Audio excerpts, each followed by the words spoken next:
Welcome to Error 404 Decoded, where we decode the most fascinating bugs in the human system. Guys, today we are going to do a complete debug of one of the most universal bugs in human experience. Why the hell does your voice sound completely different when you hear it recorded? It is like someone hacked your vocal system and replaced your voice with a beta version full of glitches. Let us start with the basics. People, your voice works like a pretty simple system.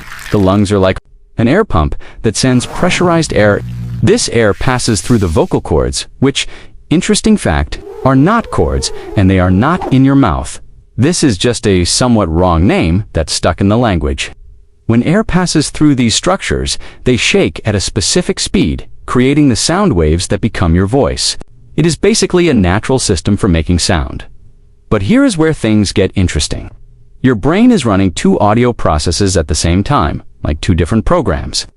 Process number one is vibrations that go through the air. It is basically the normal sound that everyone hears when you speak. The audio comes out of your mouth, travels through the air, enters your ear, and is processed like any ambient sound. It is the same audio that reaches any person who is listening to you. Process number two is vibrations that go through the bones. Here is where it gets interesting.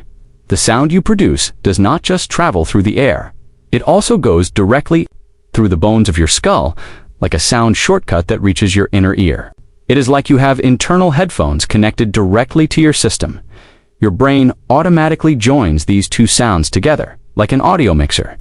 The bone vibrations make your voice sound deeper and fuller, like you have an internal equalizer. That makes the sound thicker. It is like when you put more bass in your car stereo, it gets fuller. The problem is that only you hear this mixed version of your voice. It is an exclusive feature of your system. When you listen to a recording of your voice, you are receiving only the sound that goes through the air. Your brain, which was used to both sounds together, suddenly receives only half the audio. It's like you are listening to a song without the bass. Technically, it is the same song, but it sounds totally different. Then your brain is like, wait, where's the rest of the sound?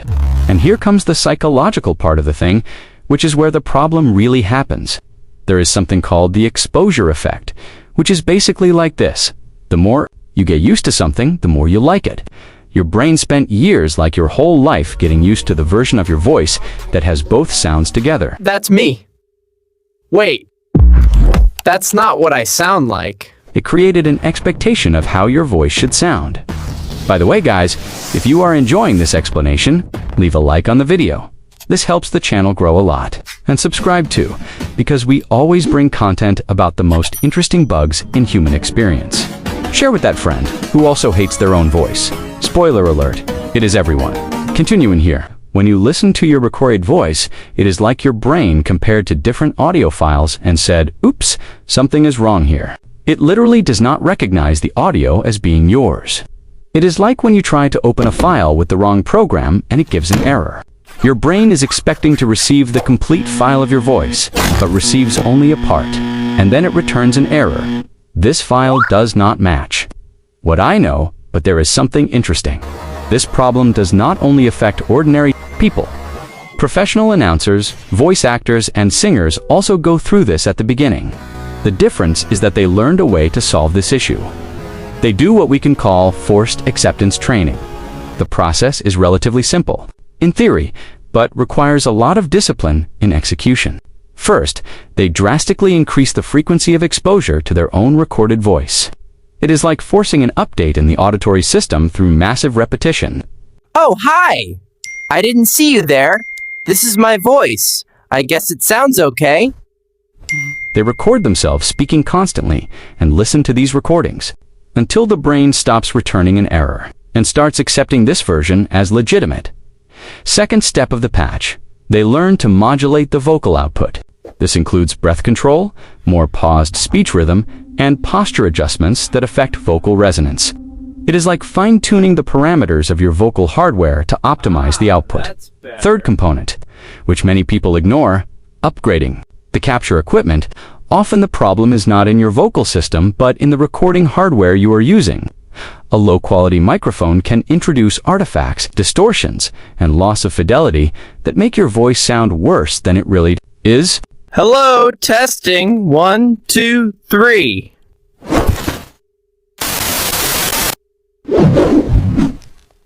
This microphone is terrible. It is like trying to run a high-resolution game on a 2005 graphics card.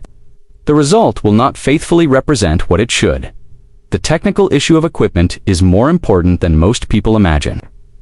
Cheap microphones introduce noise, unwanted compression, and irregular frequency response. They can cut important frequencies from your voice, or add artifacts that do not exist in your original vocal output. It is a classic case of garbage in, garbage out. But there is something I think is fundamental to mention here because it goes beyond the technical issue. Often, our aversion to our own recorded voice is amplified by a cognitive bug called negativity. Bias. Our brain has a tendency to focus more intensely on aspects it considers defects than on qualities. It is like it has an active debugging filter that highlights only the errors, ignoring everything that is working correctly. This bias makes you notice every small imperfection in your recorded voice with disproportionate intensity. That little nasal sound, that slight hoarseness, that strange pause, all of this is amplified by your internal analysis system, while the positive qualities of your voice are processed as background noise. And then there is an interesting irony. In this whole story, other people do not perceive these defects with the same intensity as you. They do not have the reference template that your brain created over the years. For them, your recorded voice is simply your voice. There is no version conflict. There is no file comparison failing. There is no error 404. It is like when you are developing software and become obsessed with a small visual bug that only you can see because you know the code inside out. The end users do not even notice because they do not have the same technical reference that you have. They see the product working. You see the imperfections of the process. That is why it is important to understand that this hatred for your own recorded voice is, in fact, a false positive from your auditory analysis system. It is not that your voice is objectively bad. It is that your brain is comparing with a standard that only exists in your internal perception. If you want to patch this system, the process is basically exposure therapy. Start recording yourself more frequently, even if it is just reading a text or talking to yourself. Force your brain to update the reference database. Over time, it will stop treating your recorded voice as a corrupted file and will start recognizing it as a legitimate format. And remember, everyone goes through this. It is a universal bug of the human nervous system, not a specific failure of your vocal hardware. Professionals who work with voice learned to make workarounds, but initially, they had exactly the same experience as you. The difference is that they transformed this bug into a feature, using it as a tool to improve their vocal performance. So next time you listen to your recorded voice and feel that automatic cringe, remember that it is just your brain returning an error 404 because it is looking for a file that does not exist in the format it expects. It is a bug, not a feature, and bugs can be fixed with the right patch. So, share this video with that friend who always complains about their own voice. Send it to the family group too, because everyone has been through this, but nobody understands why. And leave it there in the comments. Have you already managed to get used to your recorded voice, or does it still give you that cringe every time? Let us debate this universal experience in the comments.